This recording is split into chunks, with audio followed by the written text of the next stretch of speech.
one night. They disappear later on, why they are interesting. And here I put some of the most important reasons that go from cosmology all the way to the chemical enrichment of the universe. But also when these stars explode, they deposit kinetic energy in their environment. So they drive these beautiful outflows that you see right there. And last but not least, this is one of the ways the universe produces these very compact objects that right now we can detect also with gravitational waves, which is part of what we do in my team, is following up these sources of gravitational waves.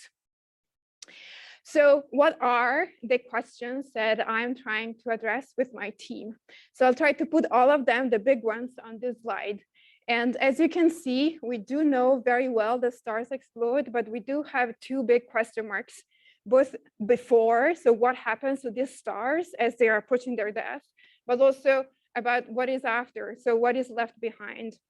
And what we do know for a fact is that a lot of massive stars, they are sometimes, most of the cases, they end their lives in binaries, and some tiny fraction are actually able to stick together until the end, and some of them merge on relevant timescales for us to observe, and that's how we detect them through gravitational waves, and now also with the photons since 2017.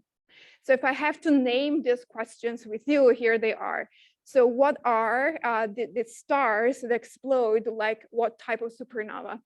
And what do these stars feel as the end is approaching? So what powers these stellar explosions? And what are the properties of these newly formed neutron stars, these newly formed black holes, their spin properties, their mass properties? For those black holes and neutron stars that merge, what are the properties of these mergers, the pre-merger properties from gravitational waves and the post-merger properties that we can now trace with light? These are some pretty big and also, I would say, basic questions that we have in our field that I am trying to make progress on. So these are not particularly difficult questions to ask, but it's always a good thing when we have a question to ask ourselves, why now is a good time to try and answer these questions. Those are questions that have been there for a long while. And I'm going to give you the answer in two points. And the first is very much related to technology, related to a technological revolution that allows us, for the first time in human history, to actually map time, map this fourth dimension in real time. And here I'm emphasizing the YSE, the Young Supernova Experiment. That is a survey that I put together with other four institutions. We are using the Panzer telescopes in Hawaii, so that's something that my team is part of, and I'm gonna give you a feeling of what this YSE survey is doing. So we are covering some fraction of the sky. It's not super huge, but we're covering that with some good cadence. And we are also trying to use bands that are going a little bit, they're pushing it a little bit on the red side. We have a particular field that we love, which is the field of the Virgo cluster. It's a field that gives us a large density of galaxies that might give us a supernovae that we can monitor and find when they're very, very young. As the name suggests, what we want to do is to find supernovae, find the stars when they explode and they are extremely young. And here, I am emphasizing the first time that we could actually achieve our goal with the Young Supernova Experiment, where the only take-home message that I'd like you to bring home is that we were able to discover something in the first day after first light of the star, and we were able to get on target and take spectra with Keck actually and see what that star was made of. So technically speaking, this is extremely challenging. You need to realize that something cool is happening in that part of the sky, and you need to get on target very, very quickly. On a completely different perspective, this type of job is what my grad students call discovery duties. And that's a very, very good way to get all the young people and especially undergraduates involved. I have now 7 Berkeley undergraduate students that are contributing to this effort. And actually, last week, the most beautiful 2 supernovae, young supernovae, they were found by our 2 undergraduates. So it's a beautiful opportunity to get involved, and they have a lot of fun trying to compete and find the young supernova. So of course, we are not acting alone. YSC is just one of the surveys that are around. A big player is the Zwicky Transit Facility, ZTF. And if I want to look forward, then there is LSST on the Vera Rubin Observatory that will be active in the next couple of years. And within LSST, my role is the chair. I'm the chair of the gravitational wave follow-up team within the Transient and Variable Star collaboration. So if you are interested to know what's going on that front, I'd be very happy to chat with you.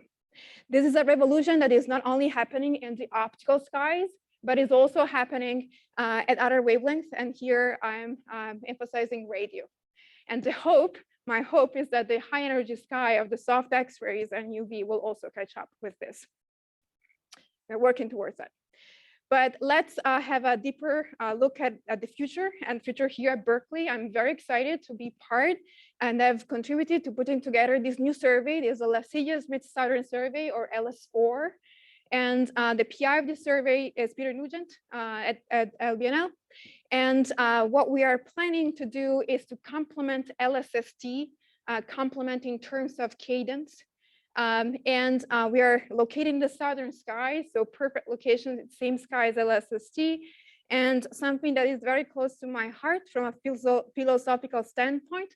90% of our data, or even more, will be public as they are taken, and that is the best way to maximize science, especially in the world of time domain. You need people to act quickly, and we don't have enough human power to do so. So you want the entire community to engage with your data, but also that means that everybody on the globe has the same opportunity to engage with your data sets. So this is something we're working towards.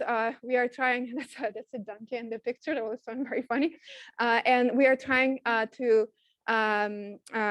be able to start at the end of this year, at the end of 2022. Why LIGO is also restarting in December 2022 is official date. And what we want to do is to be ready and use that 10% of time that you see listed there to follow up gravitational wave sources and position Berkeley literally at the forefront of gravitational wave follow-up, also using LS4. All right. So what have we been doing with all of these new technological tools that we have? And the first thing is that we were able to map pieces of parameter space of known transients like supernova you see here. And we were able to map the very early phases of evolution. And when I was a grad student, what I was taught is that stars just sit there quietly in the last thousands of years and wait until the end is coming, and until the end comes, so until they run out of fuel and they explode. Right now, we know that that picture was oversimplified. And actually, we know for a fact that stars go through a number of outbursts. Most of them do. And the interesting thing for us is that we do not know exactly what is driving these mass outbursts that can eject even a fraction of solar masses in the hundreds of days before explosion. So the other thing that we can do is, well, we have a new capability. As every single time we have a new capability, we always find things we could not predict. And here I'm emphasizing two types of transients, the most luminous supernovae in the optical, the superluminous supernovae, and the fast transients. I'll say more about these fast transients, but I want to give you an idea of why we were not aware of these two types of transients until, let's say, 10 years ago. And the reason has to do with time scales of our monitoring. We were doing things like this. Let me go back, something like this. So it's clear why we were not finding these fast transients. It would just fall in the gaps. And the reason why we were not sensitive to the superluminous supernovae is because their delta mag over delta T was not big enough to stand out over the background, but also all of our searches were very much tuned on the supernovae that we love to do cosmology with, on type 1As. And they rise on 15 days time scales. So all of our searches were looking for typical delta mag, delta brightness over delta T that are typical type 1As. And we were just filtering out all of this. But they were there in our data sets. So a huge lesson learned for all of us, we tend to find what we're looking for. So whenever we design an experiment, we need to be extremely self-aware of that. We're going to find what we are looking for. The other piece of the answer is that it had to do with where we were looking for this transient. So the field was relying until 10 years ago a lot on amateur astronomers. And amateur astronomers tend to like beautiful galaxies. So they tend to take pictures more frequently of this galaxy like this one instead of something like this, which is a fantastic, beautiful dwarf galaxy. But as you can see, this doesn't really compare. But it turns out that our universe actually produces a lot of weird transients in these dwarf galaxies for reasons that are partially understood to be related to metallicities. All right, so what is the second reason of why I think is a good time right now to engage with time domain astrophysics is because of multi-wavelength astrophysics that is now possible. So we can now put together all the wavelengths at the same time to understand what physics is happening. And this is the first step towards what is now reality, which is multi-messenger astrophysics with gravitational waves and particles like neutrinos. So the first point gives us discovery power. Those are our discovery engines. And the second point gives us a possibility to understand the physics behind. So, and that's why I think that putting together discovery power and understanding means that we have good chances to make at least some progress. All right, so let's go back to my series of big questions. And I want to give you an idea of how we function on a day-to-day time scale. And our motto is actually no photon is left behind, which means that every time we see something that is really, really interesting in the sky, we trigger all the facilities we can put our fingers on. And here I am showing you what we did for following up this particularly interesting transient that will come up later in the talk. So that means that from a practical perspective, we need to have proposals active at any point during the year on all of these facilities. We do not know when the universe will produce an explosion that will satisfy our criteria. So at every single point, we have an average of 35-ish proposals active that we can trigger. That means if you're part of my team, a lot of proposal writing. We have one proposal, we submit 100 proposals per year, and every other week there is a deadline for proposals. It also means that every time we trigger, we are interrupting some other astronomer, some other colleague that is trying to do their own science. It also means putting together some social skills to avoid creating basically all enemies in your field. All right, so how does it happen? So up until a few, let's say 10 years ago, when people were talking about discovery engines, what they had in mind was a telescope. You need a telescope to monitor the sky and find things that were not there. And right now, this is actually no longer enough. And when we talk about discovery engines, you do need the stream of data, absolutely yes, but this would be completely inefficient without any AI effort that actually helps us filtering out the triggers that with the variations in the sky that even if they are astrophysical, we're not interested into. So the discovery engine gives us a trigger feed, and whenever we think that we have a transient that is above our criteria, then it gets passed to the follow-up team that triggers all of those facilities that you have seen. And that is how fun starts. And then we start collecting data, and then we start trying to make a sense of this data. So now let me go back to our world of open questions, and I will try to give you an idea of what we have been doing, trying to address the first half of the question. So what happens to these stars that are close to their core collapse? When I say close, I mean hundreds of years before core collapse.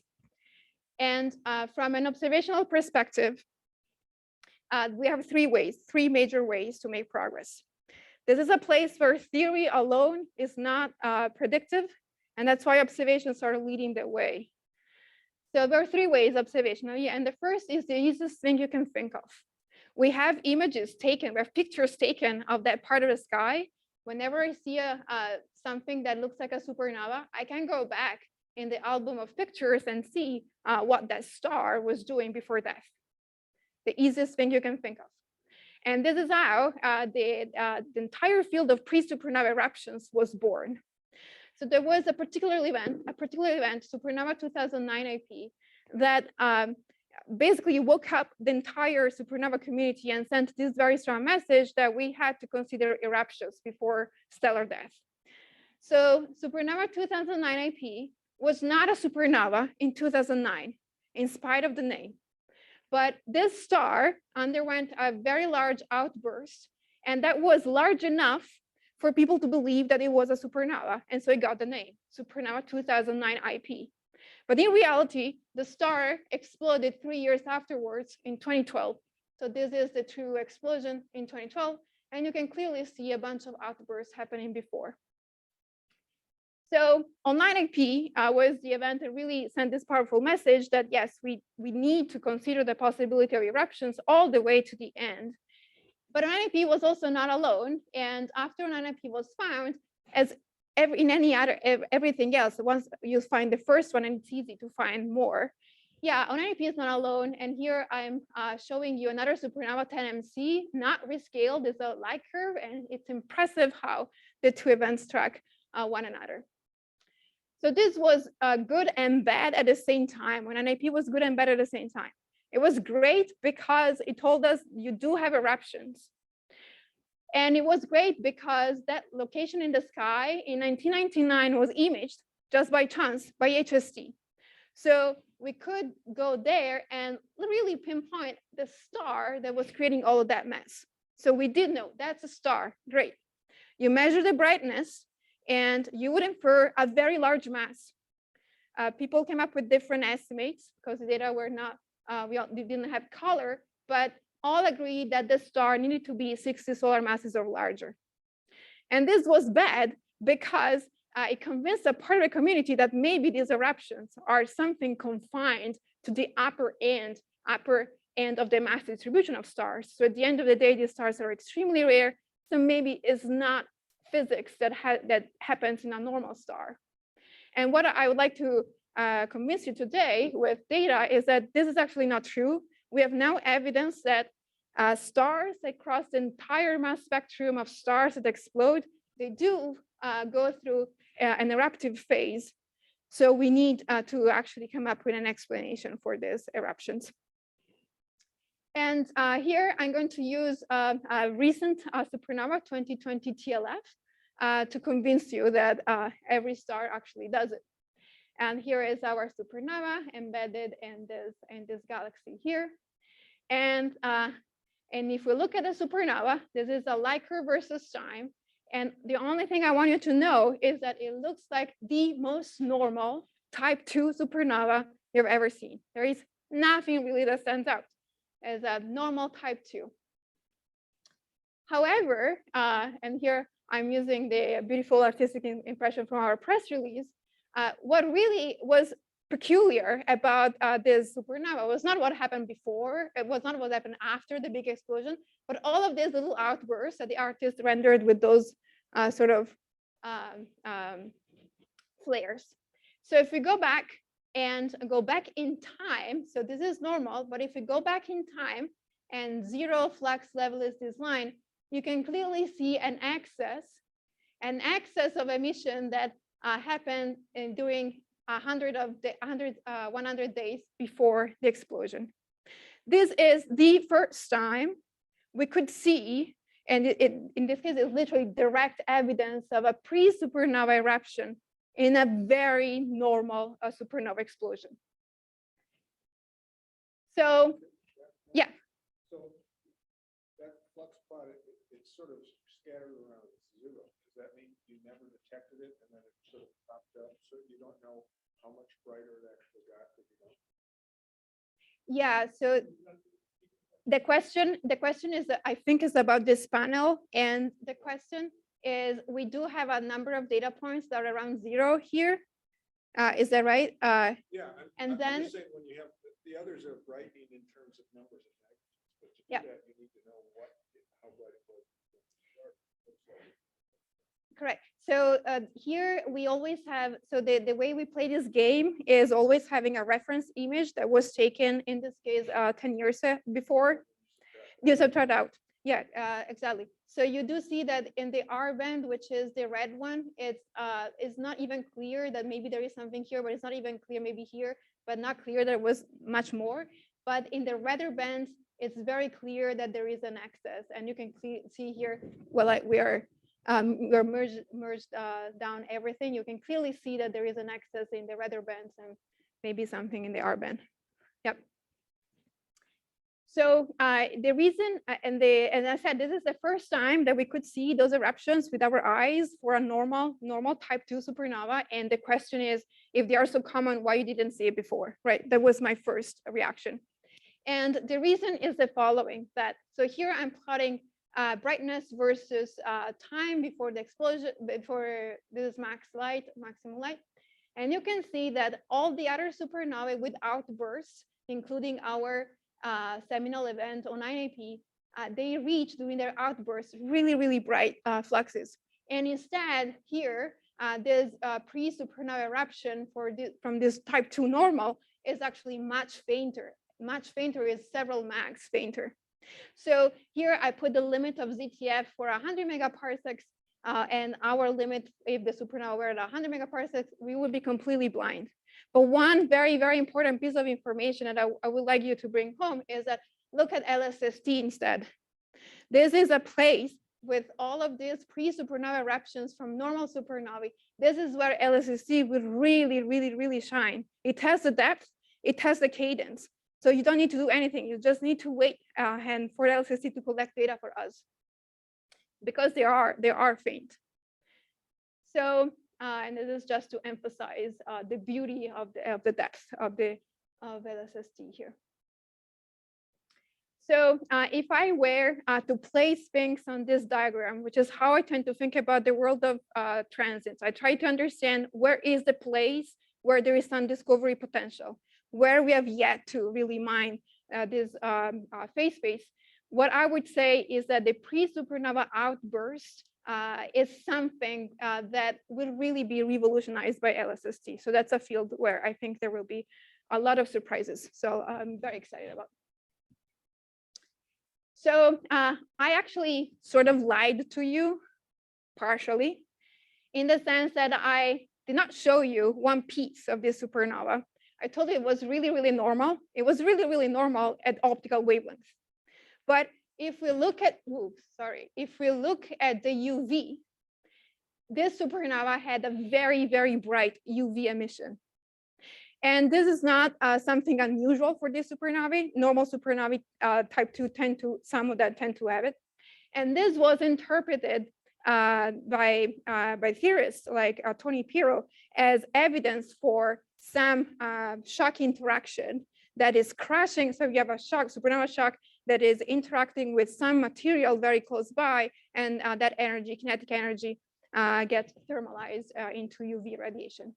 And this brings me to another effort where Berkeley is actually really prominently featured, which is UVEX. UVEX is a UV Explorer mission that we proposed last fall. And this is a mission whose goal is actually to acquire the first UV spectra of young supernovae. There is really a portion of this parameter space where this arrow here is the first spectrum and only spectrum that we got of 87A. So the earliest UV spectrum of supernova is still that of 87A. There is an immense discovery potential that UVEX can actually open up for us. I just want you to focus on one thing. Look at the optical wavelength. There are some features, but they are really tiny, not prominent. Look at where all the action is. This is all happening in UV. So there is a lot of, I'm very excited about this very early UV spectroscopy for supernovae. All right, so I told you about the first thing that we can do, which is direct observations. And I started talking about spectroscopy, which leads me to the second way we can use to make progress, and which is by using what is now referred to in the field as a flash spectroscopy. What that means is be fast and take a spectrum. The idea to describe in the sense that this supernova has the first photons from the supernova. They escape and they ionize the medium, and that medium was deposited there by the star before death. So they illuminate that matter. That matter is going to recombine and will do so on very fast timescales. So if we're fast enough, we get on target and we take multiple spectra, I can understand the chemical composition of jet layers, which are the outer layers of the star before explosion. And here I'm using again a result from a graduate student here. So here we are talking about transient. It's calcium rich, but it's not really important. All I want you to focus on is that this is a series of 3 spectra, red, blue, and black. And the explosion epoch, we estimated to be minus 13.3 days from peak. First of all, look at that. We had to understand that something was useful for us to get on target and get on target within 1 day. And then over 24 hours, here is covered by this tag, but over 24 hours, we had to get on target 3 times. For any spectroscopist, you understand the challenge of taking 3 spectra over 24 hours. You need to take it from different locations. So also look at the H alpha line that it's basically going from prominent to nothing over 24 hours. So either you do it fast or don't do it because there is nothing to be seen after that. But the reward is actually big because in this case, we are talking about a type of transients that people have associated traditionally to white dwarfs. So finding a fading line of hydrogen is actually very interesting. But the other surprise of this transient was actually that we could discover for the first time X-ray emission associated to this calcium-rich transients, which leads me to the third way that we use in my team to try to understand what these stars do, and which is shock interaction. And just like before, the concept is very, very simple. This supernova explosion is launching a shock in the environment. We accelerate, well, actually 2, but the one that I care about is the forward shock. We accelerate particles, and this is a very good way to produce synchrotron, to produce thermal bremsstrahlung, and that's a good way to get a lot of radio and X-ray from this shock. So the idea here is the following, that if our star was not well behaved before death and instead produced all of these eruptions, then the shock propagation through this environment, through this disturbed environment, would lead to X-ray and radio emission that would have memory of these bumps in the environment. And that's why the way I think about this method is pretty much like a time machine. So you have a shock that is very, very fast and is catching up with material that was ejected some time ago, but with lower velocities. And since the shock is easily 100 to 1,000 times faster than this material, then the shock is able to tell you what at 1 year of your monitoring is able to tell you what the star did 100 or 1,000 years before. And that's the power of this technique, is that it's really a fast forward technique. And so we embarked on a uniform study, X-ray and radio study of supernovae. And here is just for radio enthusiasts, it's how the SCD of a radio supernova looks like. It's like synchrotron self-absorbed, or you have some free absorption, and it evolves from here and it cascades down to there as it propagates to lower density material. But the only thing I would like you to bring home is that we are starting to map the properties of the environments of the stars, and we start to find patterns that have to do, that connect the densities in our environments to the condition of the star at the time of explosion. But as every single time you embark on something that is homogeneous, you always come up with something that you were not expecting, some surprises. And here is one of my favorite supernovae, 2014C. that is a supernova that shines still very bright at new star wavelength, so in the hard X-rays. So this is actually the first time that we could follow an extragalactic supernova in the hard X-rays, and we could see how it evolved over now 7 years. And the reason why this is so remarkable is because the reason why 14C is shining so bright in the hard X-rays is because this supernova experienced something very, very unusual in its evolution. It was born like the most normal hydrogen poor supernova you could think of. But just focus on this panel here. With time, we're looking at the region of the H-alpha line. We start building up a very, very prominent profile of hydrogen emission. So to the point that after a few hundred days, it looks like a type 2 supernova. So if I were to show the spectra of 14C here and the spectra of 14C here to people, they would tell me, well, here, this is a type 1 supernova, this is a type 2 supernova. And in fact, it's the same supernova that just went through this incredible metamorphosis. This was the first time we could see it. Now we were able to find more of these examples. And we know that physically what is happening is that this supernova shock did not evolve in this type of environment where everything was hydrogen free, but for reasons that we still don't entirely understand, sometimes the stars live very close to a wall of hydrogen. So the key question that we're trying to understand now is why. So why these stars ejected this amount of hydrogen so close to the terminal explosion? And we have two main ways to explain this.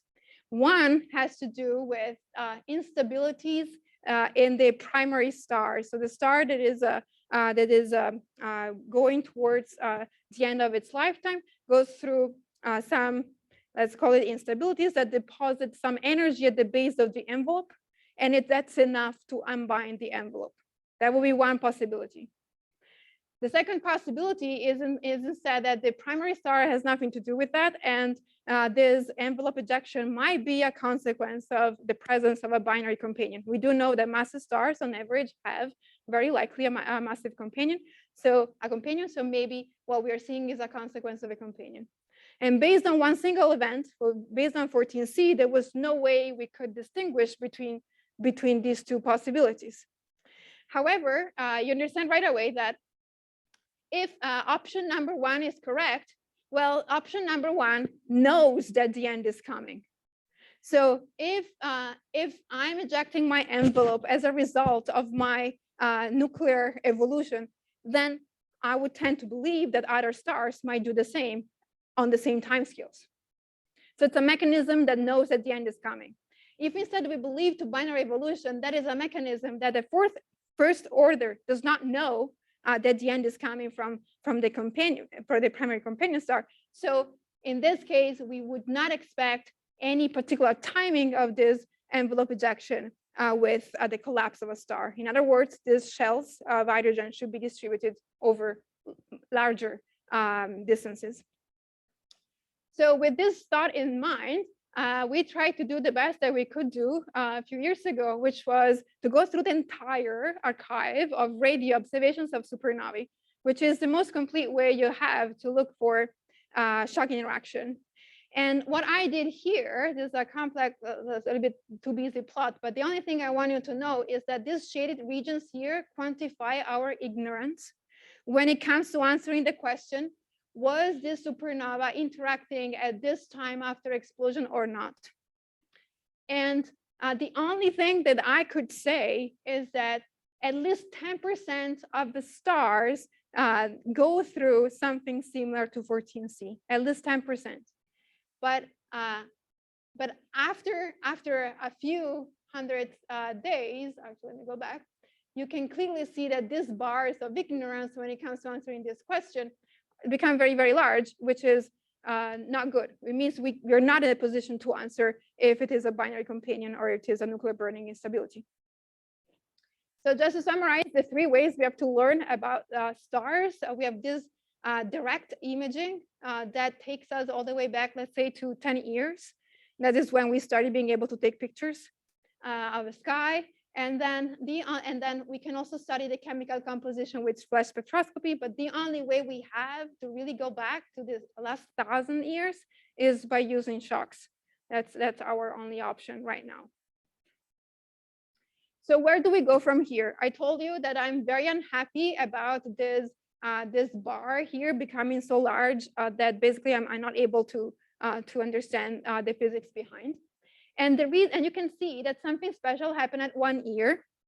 And the reason is that 1 year is a dividing line that is basically the length of our VLA proposals.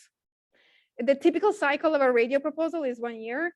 So what happens is that if you did not detect something during your first year, nobody will ever give you time to get back on target. There is no way they will give you that possibility. And that's why we know almost nothing about here. So there's clearly a new region of parameter space, new in the sense that it wasn't sampled well. So thankfully, something happened that actually helped us making the case to go back. Even if you did not detect anything, please go back and tell me if something is there now.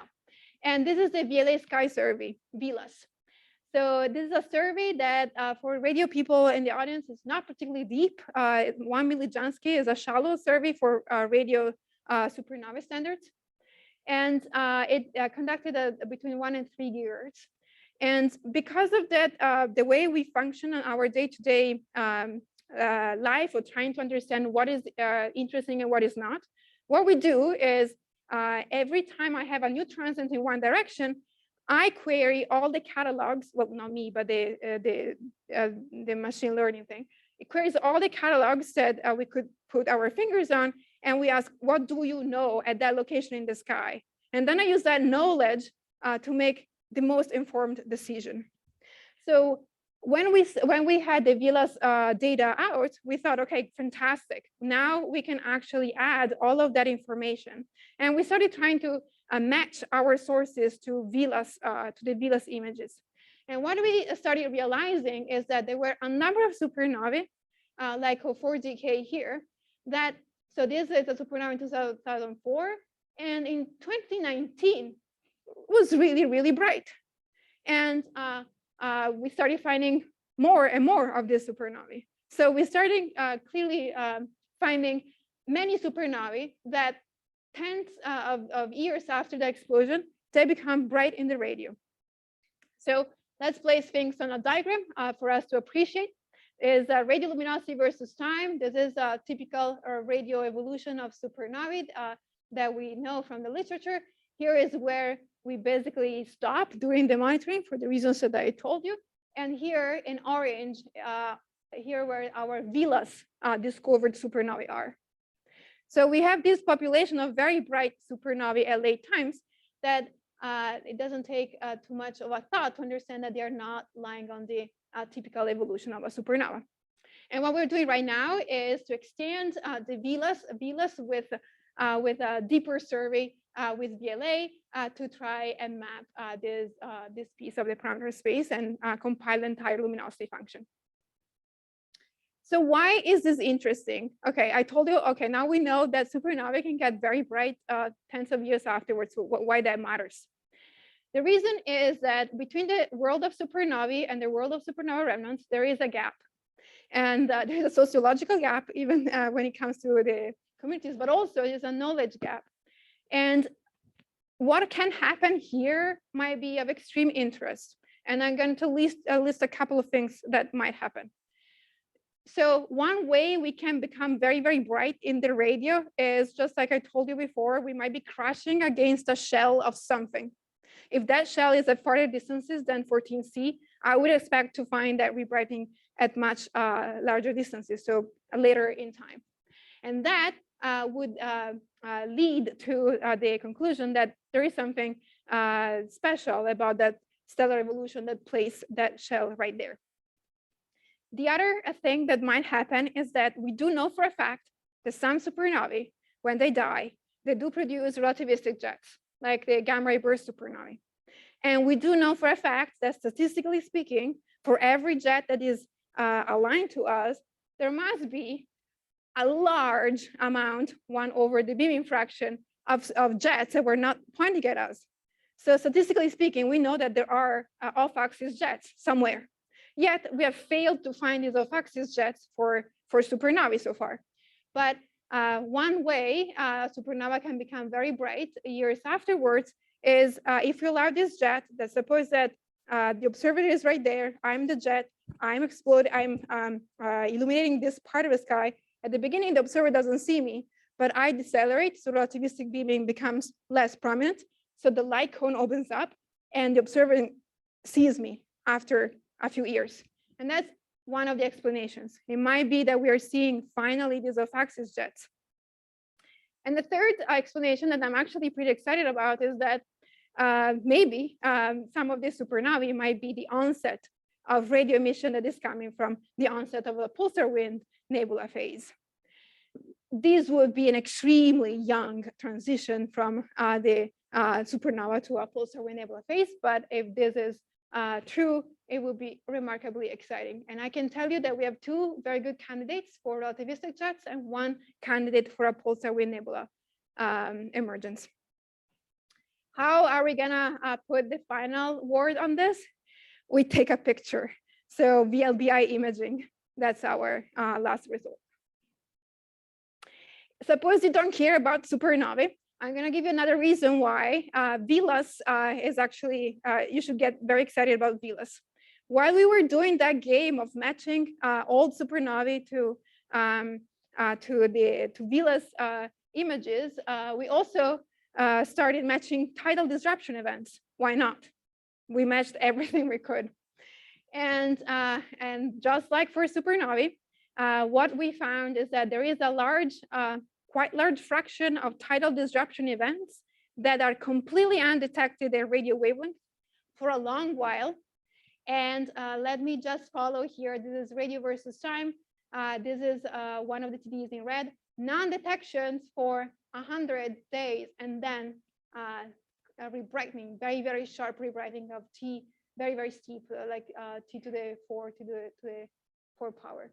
And there is not only one rebrightening, but even multiple rebrightening in the same TDE. So here, this is the only thing I'm going to tell you about this rebrightening TDEs, but there is a lot of, there will be a lot of results that will be out in the next few months. And with all the possible explanations that go all the way to invoking the onset of a jet, the delayed onset of the jet. Okay, so this is the take-home message that for everybody that is excited about radio, there is a lot of space for discovery that is associated to 2 main directions. Shallow radio transient surveys, and here I put into brackets the millimeter sky. That's a sky that we have not been mining almost at all with transient. And there is a lot of potential for discoveries going in a completely orthogonal way, but complementary way, with very deep pointed observations of transients that you know they exist. All right, so let me just take the few, I way over time. So I'm gonna tell you just a few words about the second part of the problem, and in my opinion, the most exciting result that we have right now. So what is left behind from this explosion, by these explosions? And of course, we know for a fact that these explosions leave behind, at least we know about neutron stars, and here I'm using the Crab Nebula.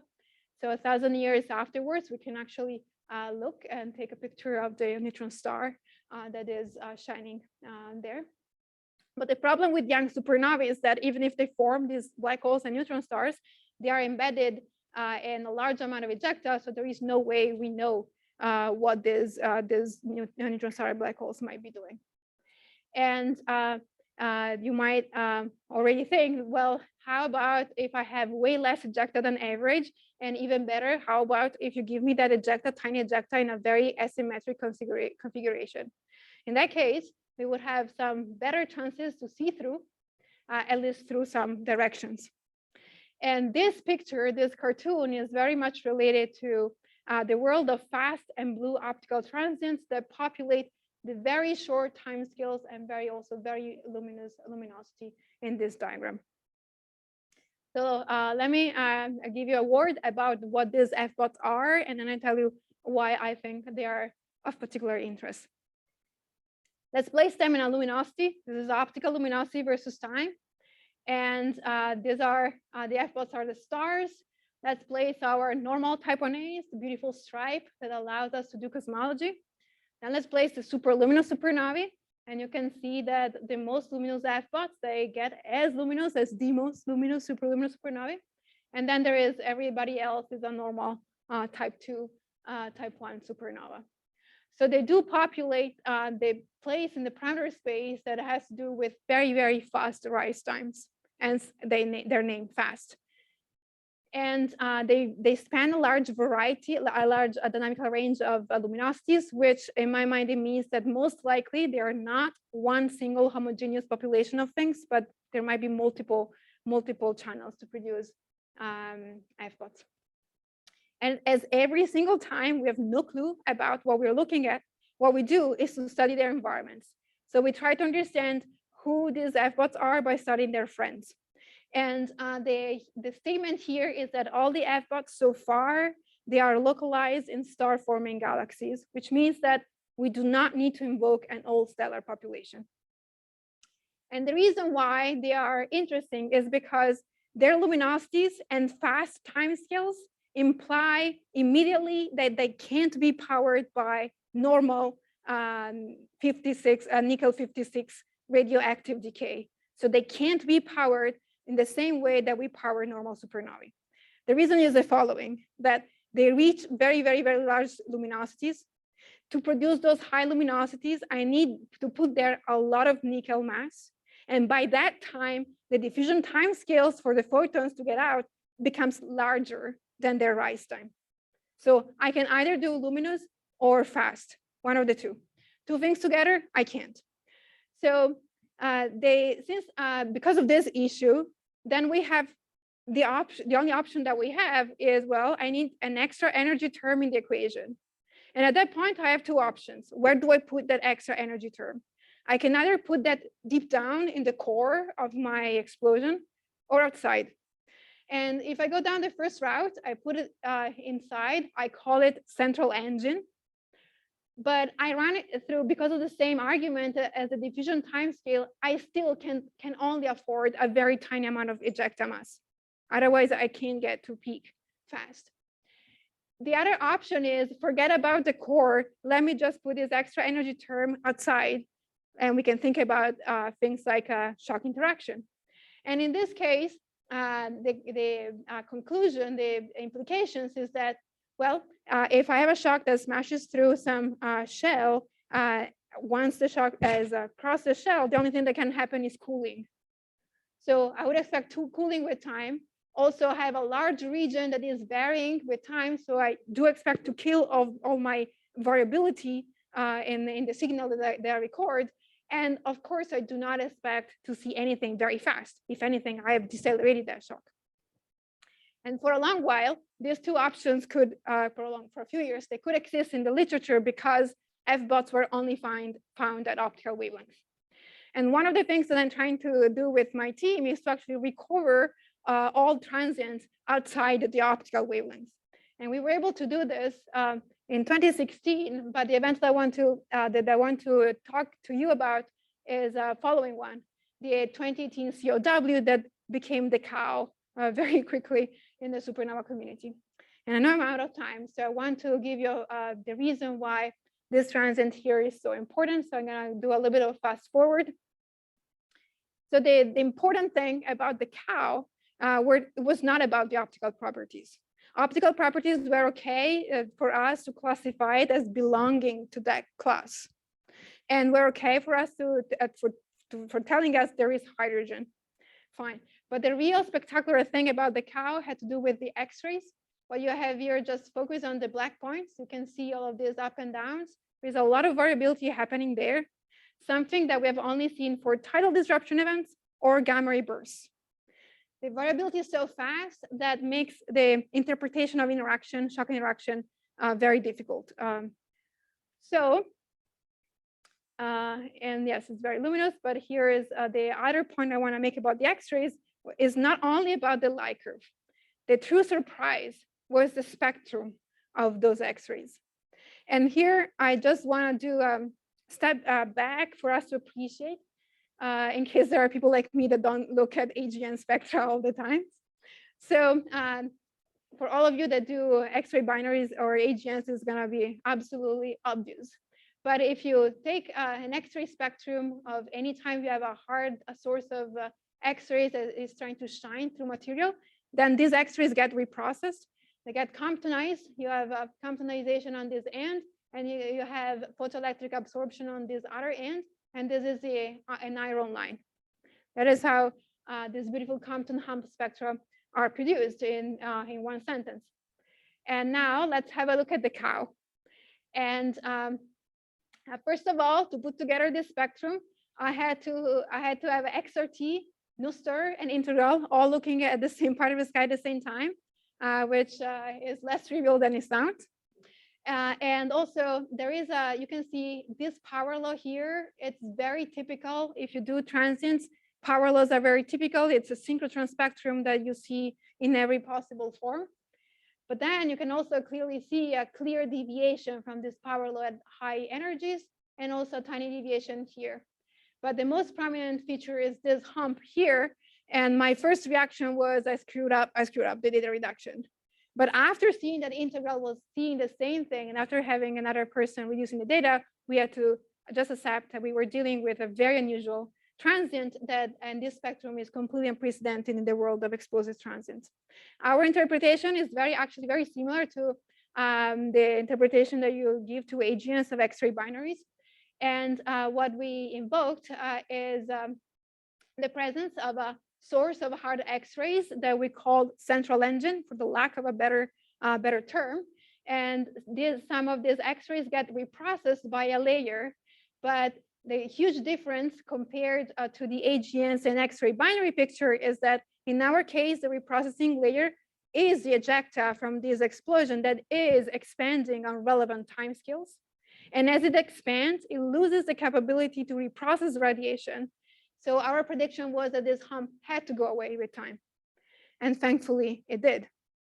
So our idea is that we were actually witnessing the radiation coming directly from a central source. And I was very excited when I read the paper by DJ Pasham about the nicer finding for this source, where the claim is of a QPO at 224 hertz. I think that's the updated number. And that was found when the cow was very, very bright. And in my knowledge, QPOs of this frequency have only been only been associated to compact objects, and that's why if this is really true, I find it really, really, really exciting. It means that we were really witnessing some manifestation of a neutron star and black hole. Last thing I want to tell you, I promise, is that the other reason why these F-bots are so important is because if you look at their radio properties, they actually produce outflows. Let me use this plot. You have the energy versus the velocity of the blast wave. These things produce outflows that are really similar to gamma ray bursts. This is the outflow that we measured at 0.6 C at 100 days after explosion. So the only thing I would like you to bring home is that we thought we knew all of the relativistic transients in our universe, TDEs, gamma ray bursts, and now we are presented with a different class of transients that can launch relativistic ejecta, clearly different from gamma ray bursts because they have hydrogen. So there is a new world of relativistic transients ahead of us. And that's all I can cover today. I didn't have the time to tell you anything about the M counterparts to GWs, but that's everything that we are doing. So if you want to know what we're doing, just ask me later, and I'll be happy to chat with you. Thank you very much. I went a little bit over time. Thank you very much, Raffaella. So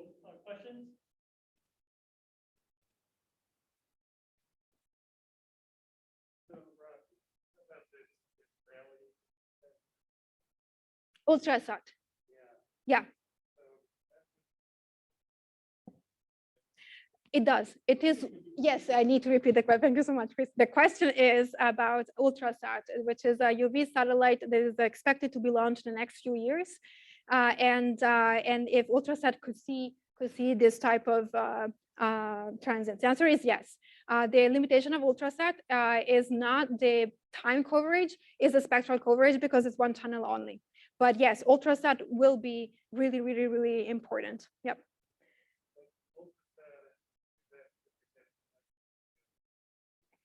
That's a great question. So officially, if UVEX gets accepted, it will be launched in 2028, and officially by that time, Ultrasat should be not in operation. But we know that mission gets extended, so I guess we might be hopeful that they might be there, both of them.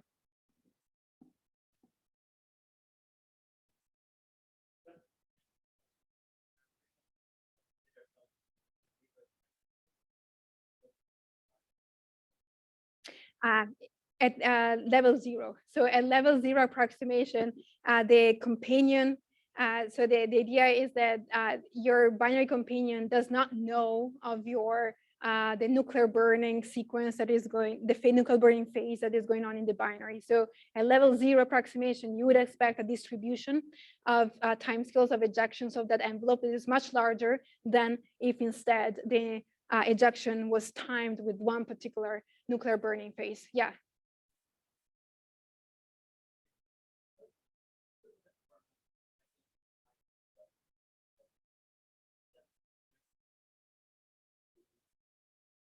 With everything. So the question is yes, behind these eruptions, and to which supernovae they are associated. And so right now, I would say that with the finding of eruptions in a normal type 2, we have found eruptions in pretty much all the types of supernovae, apart from type 1As. Apart from type 1A supernovae, every supernova that comes from a massive star, we have seen eruptions of some sort. So at this point, philosophically speaking, one might go down with the idea that, well, if we want to be simple, then we need to have a mechanism that is able to operate on a wide spectrum of masses. Is that true? Or maybe we're dealing with multiple mechanisms? Probably multiple mechanisms in my mind.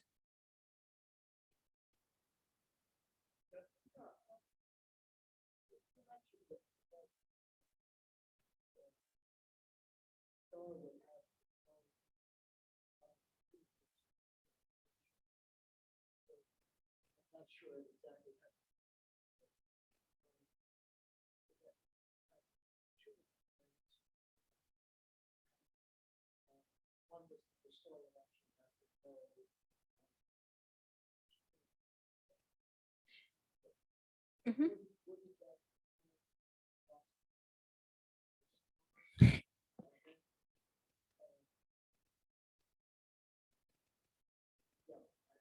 Yeah. So the question is about the eruptions, and so those two potential mechanisms. So one is the binary that is helping me shedding my envelope, and the other possibility is that my companion has nothing to do with that, but it has to do with the nuclear burning phases that are going on in the primary.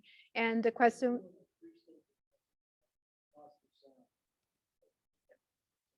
Right, and your question was if this speed of sound had something to do with the way the core is communicating to the outside layers. Yeah, well, the core has to communicate with that energy. So the energy has to make it all the way to the base of the envelope for the envelope to be exploded. And one of the theories, actually, Elliott Quadrant is the first one that I think that proposed that, is that you might have gravity waves, that the way that energy is makes it all the way to the outer layers is through not gravitational waves, gravity waves. Yeah. But yet again, when I was a grad student, they would tell me the core does not talk to the envelope, right? That was yeah.